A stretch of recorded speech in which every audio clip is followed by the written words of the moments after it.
അസ്സലാമു അലൈക്കും വറഹ്മത്തുള്ളാഹി തആല വബറകാതുഹു.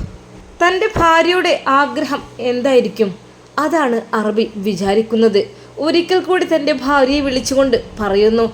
സാധാരണ രീതിയിൽ ആഗ്രഹങ്ങളൊന്നും പറയാത്തതാണ് ഭാര്യ. ഞാൻ എൻ്റെ ഇഷ്ടത്തിന് നിർബന്ധത്തിന് എല്ലാം വാങ്ങിക്കൊടുക്കുക എന്നല്ലാതെ അവളുടെ വായിൽ നിന്ന് കേൾക്കൽ വളരെയധികം ചുരുക്കമാണ്. എങ്കിലും അറബി സ്നേഹത്തോടെ തൻ്റെ പ്രിയതമയെ വിളിച്ചു ചോദിക്കുന്നു, യാ സഫി. ബാബ, എന്താണ് എൻ്റെ ഭാര്യയ്ക്കുള്ള ആഗ്രഹം? അത് നീ തുറന്നു പറയണം. അത് ഞാൻ പറഞ്ഞാൽ നിങ്ങൾ ദേഷ്യപ്പെടുമോ? എന്തിന്? നീ എന്നോട് എന്തെങ്കിലും പറഞ്ഞിട്ട് ഞാൻ ഇതുവരെ ദേഷ്യപ്പെട്ടിട്ടുണ്ടോ? നീ അങ്ങനെ പറയാറില്ലല്ലോ അല്ലേ? അതെ, ഞാനൊന്നും ആവശ്യപ്പെടാറില്ല. ഞാൻ ആവശ്യപ്പെടാത്തതെല്ലാം എനിക്ക് നിങ്ങൾ എത്തിച്ചു തരിക, അത് പതിവാണ്. ഇതുവരെയായിട്ടും അങ്ങനെ തന്നെയാണ്. പക്ഷേ എനിക്ക് എൻ്റെ മനസ്സിലുള്ള ഈ ആഗ്രഹം കേട്ടാൽ നിങ്ങൾ എന്തൊക്കെ തന്നെയായാലും അത് വിലക്കുമോ എന്ന് എനിക്ക് സംശയമുണ്ട്. എൻ്റെ പൊന്നു ബീവി, നിനക്ക് എന്തുണ്ടെങ്കിലും എന്നോട് തുറന്നു പറയാം. ഞാൻ പറഞ്ഞല്ലോ, എന്തിനും ഞാൻ തയ്യാറാണ്. ഓക്കെ, പിന്നെ തിരിച്ചൊന്നും പറയില്ലല്ലോ? ഇല്ല, അത് നമ്മളെ കൊട്ടാരത്തിൽ വന്നിട്ടുള്ള മനോഹരമായ ഖുർആൻ പാരായണം കേട്ട ആ ഒരു വ്യക്തിയെ എനിക്കൊന്ന് നേരിൽ കാണണം. അത് ഞാൻ പറഞ്ഞല്ലോ നിനക്കതിന് അവസരം തരാമെന്ന്, ഇഷ്ടപ്പെട്ട രീതിയിൽ. അതുമല്ല, ഖുർആൻ പാരായണം ചെയ്ത വ്യക്തിയെ മാത്രമേ നീ ഇതുവരെ ആവശ്യപ്പെട്ടിട്ടുള്ളൂ. മറ്റാരും എന്തൊക്കെ തന്നെയായാലും നീ അതിനെക്കുറിച്ചൊന്നും പറയാറില്ല. പക്ഷേ ഇത് പറഞ്ഞപ്പോൾ എനിക്ക് സത്യമായിട്ടും നീ പറ, എന്തൊക്കെയാണ് എന്താണ് നിനക്ക് വേണ്ടത്? പറ. നിനക്ക് ഇന്ന് തന്നെ അദ്ദേഹത്തെ കാണണമെന്നാണ് പറയുന്നത്? അതെ. പിന്നെ അത് മാത്രമല്ല കേട്ടോ, പിന്നെന്താ? അദ്ദേഹത്തെ കാണുക എന്നല്ലാതെ അതിനപ്പുറത്തേക്കായിട്ട് വേറെന്ത് ആഗ്രഹമാണ് സഫി ഞാൻ നിനക്ക് നിറവേറ്റി തരേണ്ടത്? എന്തുണ്ടെങ്കിലും നീ എന്നോടത് തുറന്നു പറ. അത് എനിക്ക് ആഗ്രഹമുണ്ട്, അത് ഞാൻ അദ്ദേഹത്തോട് നേരിട്ട് പറഞ്ഞോളാം. തൻ്റെ ഭാര്യ എന്തായിരിക്കും ആഗ്രഹിക്കുന്നത്? അതിനുവേണ്ടി അറബി കാത്തിരിക്കുന്നു. യാ സഫി, നിനക്ക് പറയാമല്ലോ,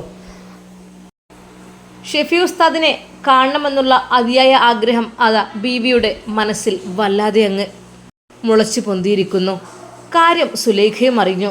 സുലൈഖ പറയുന്നു, മേഡം, ഷെഫി ഉസ്താദ് നല്ലൊരു മനുഷ്യനാണ്.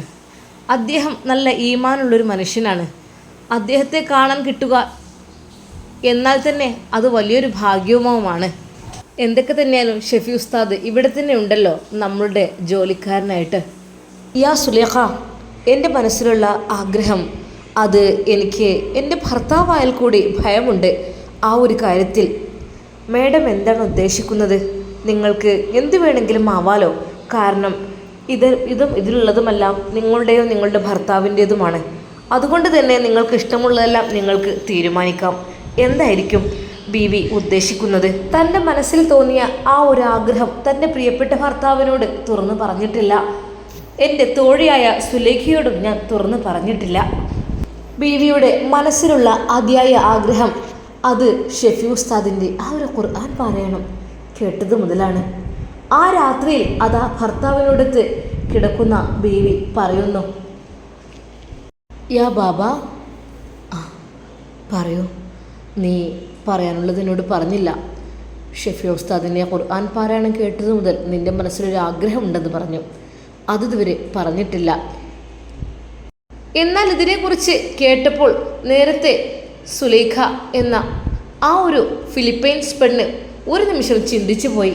എന്തായിരിക്കും മേഡം ചിന്തിക്കുന്നത്?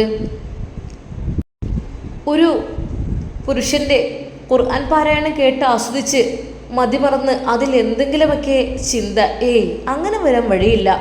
കാരണം എൻ്റെ മേഡം തെറ്റൊന്നും ചെയ്യുന്ന ആളല്ല, വളരെയധികം നല്ല രീതിയിൽ ജീവിക്കുന്നവരാണ്. അതുകൊണ്ട് ഇങ്ങനെയൊരു കാരണം, അതും ഈ ഒരു ഉസ്താദിനെ വെച്ചിട്ട് അതിന് വഴിയില്ല. എന്നാലിപ്പോൾ എന്തായിരിക്കും അവരുടെ മനസ്സിൽ? അങ്ങനെയുള്ള ചിന്തകൾ ഇങ്ങനെ കൂടിക്കൊണ്ട് വന്നുകൊണ്ടിരിക്കുന്നു. എന്നാൽ ആ രാത്രി അതാ തൻ്റെ ഭർത്താവിനോട് അവൾ ആ കാര്യം തുറന്നു പറയുന്നു. അങ്ങ് എനിക്ക് ദേഷ്യപ്പെടോ എൻ്റെ ആഗ്രഹം പറഞ്ഞാൽ? ഇല്ല പെണ്ണേ, നീ പറ. ഞാൻ പറഞ്ഞിട്ടുണ്ടല്ലോ നിന്നോട് പലവട്ടമായിട്ട്, പക്ഷെ നീ അത് തുറന്നു പറയുന്നില്ല. അല്ലെങ്കിൽ വേണ്ട, നാളെ നമുക്ക് ഈവനിങ്ങിൽ ഒന്ന് ഉലാത്താൻ വേണ്ടി പോകുമ്പോൾ അങ്ങനെ ആവാം. ഓഹോ, അപ്പോൾ ഇവിടെ വെച്ച് പറയാൻ നിനക്ക് താല്പര്യമില്ല അല്ലേ? അറബിയുടെ മനസ്സിലും ചെറിയ ചെറിയ ചിന്തകൾ ഇങ്ങനെ കൂടിക്കൊണ്ടിരുന്നു. എന്താ ഇവളിങ്ങനെ ഉള്ളതങ്ങ് തുറന്ന് പറഞ്ഞൂടെ? സൊഫിയ, നീ എന്നോടൊന്നും തുറന്ന് പറയുന്നില്ല, എന്തൊക്കെയെന്ന് മറച്ചു വെക്കുന്നു. എന്താ തെറ്റായ വല്ല ആഗ്രഹം നിന്റെ മനസ്സിൽ തോന്നി തുടങ്ങിയോ? അങ്ങനെയാണെങ്കിൽ ആ നിമിഷം അദ്ദേഹത്തെ ഇവിടുന്ന് പറഞ്ഞു വിട്ടിരിക്കും. എന്താ? അദ്ദേഹം ദേഷ്യത്തോടെയാണ് അത് പറഞ്ഞത്. റിലാക്സ്. എന്താ ബാബ ഇത്രയധികം ദേഷ്യപ്പെടുന്നത്? പിന്നെന്താ, ഇനി അത് തുറന്ന് പറയാഞ്ഞാൽ എനിക്ക് ദേഷ്യം വരും, അതുറപ്പാണ്. പറയണം. എന്തെങ്കിലും നിനക്ക് തെറ്റായ രീതിയിൽ അവനെക്കുറിച്ച് തോന്നിയിട്ടുണ്ടെങ്കിൽ നിമിഷങ്ങൾക്കകം പെട്ടിയും കെട്ടും എടുത്ത് ഞാൻ ഇവിടുന്ന് പറഞ്ഞു വിടും. ലത്തീഫിനെ വിളിക്കും. ഞാൻ വിളിക്കട്ടെ? അറബ് അല്പം ദേഷ്യത്തിലാണ്. റിലാക്സ്. അങ്ങ് വിചാരിക്കുന്നത് പോലെ ഒന്നുമല്ല എൻ്റെ മനസ്സിലുള്ളത്. പിന്നെന്താ? എനിക്കും ഖുർആൻ പഠിക്കണം അദ്ദേഹത്തിൻ്റെ അടുക്കൽ നിന്ന്. അതെൻ്റെ ഒരു ആഗ്രഹം. രണ്ടാമത്തെ ഒരു ആഗ്രഹം ഒന്നുകൂടെ ഉണ്ട്. എന്താ ബീവി പറയുന്നത്? ഖുർആൻ നിനക്ക് അറിയുന്നതല്ലേ? ആണ്. പക്ഷേ അദ്ദേഹം ഓതുന്ന രീതിയിൽ എല്ലാം തജ്വീദ് നിയമപ്രകാരം ഇത്രയധികം ഭംഗിയിൽ എനിക്ക് ഓതാൻ കഴിയില്ല. അതുകൊണ്ട് എൻ്റെ ഉസ്താദായി അദ്ദേഹത്തെ എനിക്ക് നിങ്ങൾ ഏൽപ്പിച്ചു തരണം.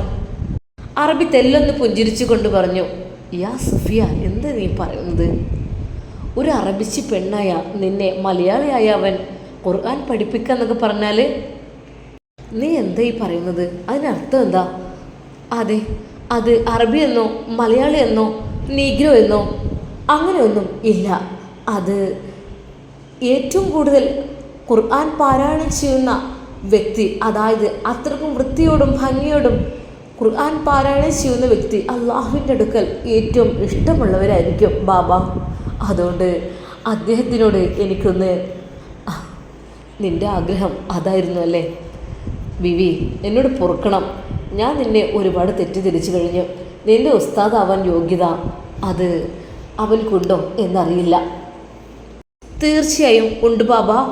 എൻ്റെ ഉസ്താദാകാനും എന്നെ പഠിപ്പിക്കുവാനുള്ള ആഗ്രഹമുണ്ട്. പിന്നെ പഠനത്തിന് പ്രായമില്ലല്ലോ. അതൊന്നും ഞാൻ പറയുന്നില്ല.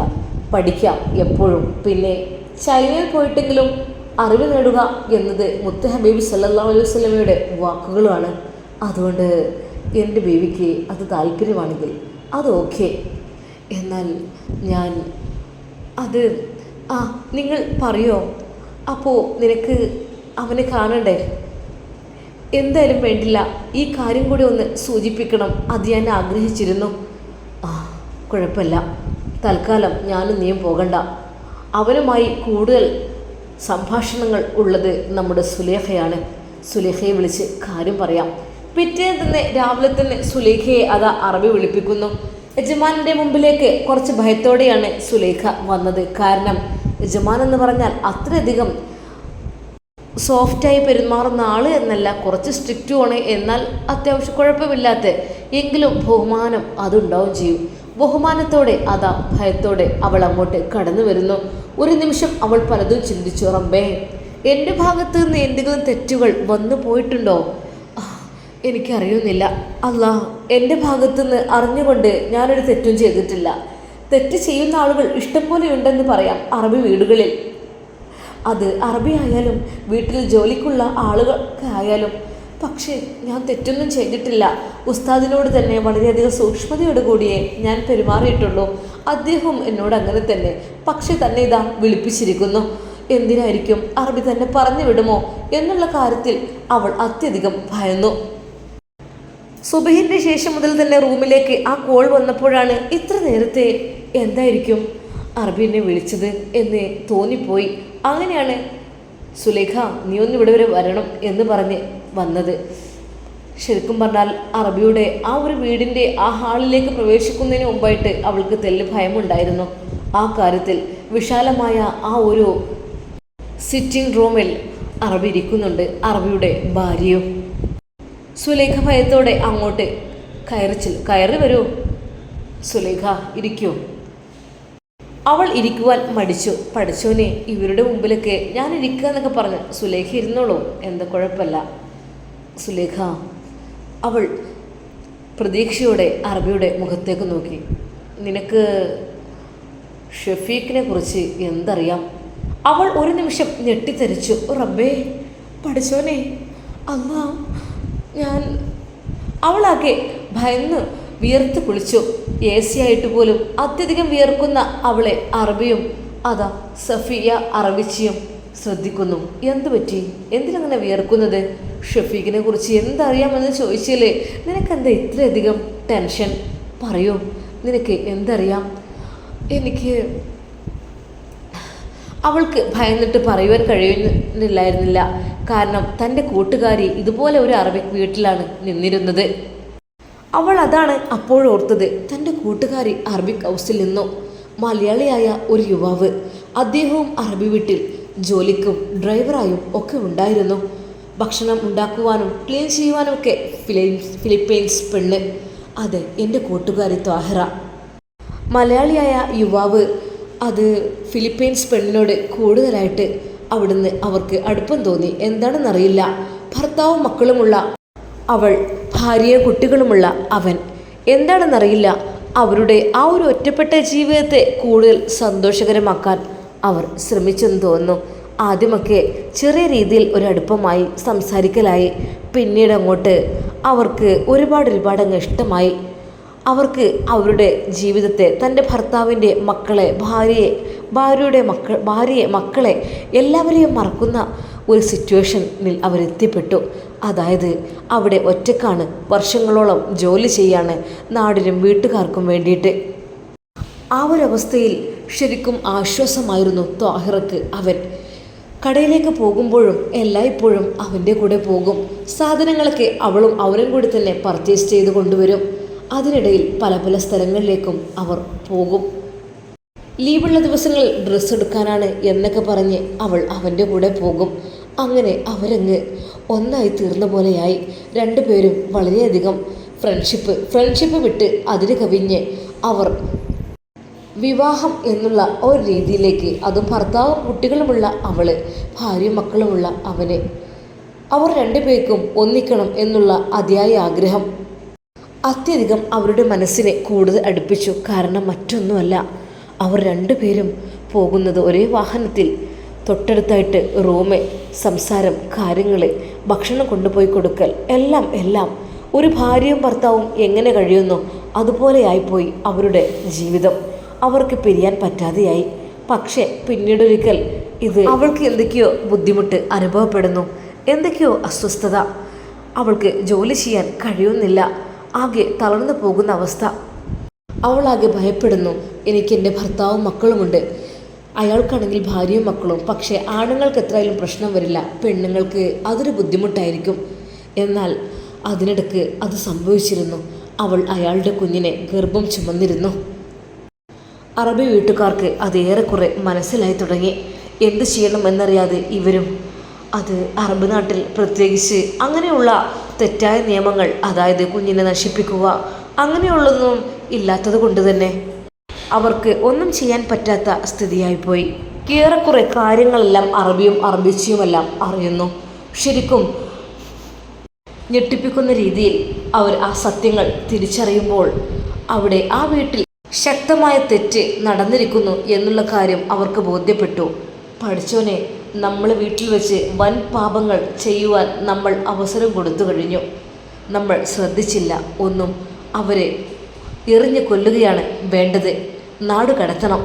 അങ്ങനെ അതാ അറബിയുടെ ആജ്ഞ.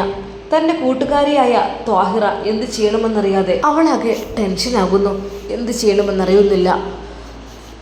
രണ്ടുപേർക്കും ശിക്ഷ കൊടുക്കണം, അത് നിർബന്ധമാണ്. അല്ലെങ്കിൽ നമ്മൾ ഇവിടെ തെറ്റ് ചെയ്തതിന് പ്രോത്സാഹിപ്പിച്ചു എന്നതിന് തുല്യമായിരിക്കും. അങ്ങനെ അവരെ ശിക്ഷാ വിധിക്ക് അർഹയാക്കാണ്. എന്നാൽ അതിനിടയിൽ അത് സംഭവിച്ചു. അവർ രണ്ടുപേരും ആ ശിക്ഷ നടപ്പാക്കുന്നതിന് മുമ്പായിട്ട് തന്നെ അവിടെ നിന്ന് രക്ഷപ്പെടുകയായിരുന്നു. പാസ്പോർട്ടോ കാര്യങ്ങളോ ഒന്നുമില്ലാതെ അവർ രക്ഷപ്പെട്ടു. എല്ലാം അറബിയുടെ കയ്യിലായിരുന്നു. പിന്നെ അതിനുശേഷം അവർ എവിടെയെന്നോ എന്താണെന്നോ ഒരു പിടുത്തവും ഒന്നുമില്ല. ആ ഒരവസ്ഥ പഠിച്ചവനെ കാക്കണേ. എനിക്ക് എൻ്റെ ഭാഗത്തു നിന്ന് അങ്ങനത്തെ ഒരു തെറ്റുകുറ്റങ്ങളും ഇതുവരെ വന്നിട്ടില്ല. വളരെയധികം സൂക്ഷ്മതയോട് കൂടി തന്നെ ഞാൻ ജീവിച്ചിട്ടുള്ളൂ. എൻ്റെ ഉമ്മ ഉപ്പ വീട്ടുകാരൊക്കെ ഉണ്ട്. എൻ്റെ കല്യാണം കഴിഞ്ഞിട്ടില്ല എങ്കിലും എനിക്ക് പേടിയാണ് അതൊക്കെ. അറബിയുടെ മുമ്പിൽ വിറച്ചുകൊണ്ടിരിക്കുന്ന സുലൈഖയെ കണ്ടപ്പോൾ അറബിച്ച് ചോദിക്കുന്നു, അല്ല സുലൈഖ, എന്തു പറ്റി? എന്തത് വല്ലാതെ വിഷമിക്കുന്നത്? ഷെഫീഖ് ഉസ്താവും നീയും തമ്മിൽ എന്തെങ്കിലും അറിയോ? നിനക്ക് അവനെക്കുറിച്ച് എന്തറിയാൻ മാത്രമേ ഞാൻ ചോദിച്ചിട്ടുള്ളൂ. അല്ലാതെ അവൾ ശരിക്കും ഭയപ്പെടുകയായിരുന്നു. അല്ലാ, ആരെങ്കിലും എന്തെങ്കിലും പറഞ്ഞു കൊടുത്തോ? ഹേയ്, നല്ലൊരു സ്വാലിഹായ മനുഷ്യനാണ്.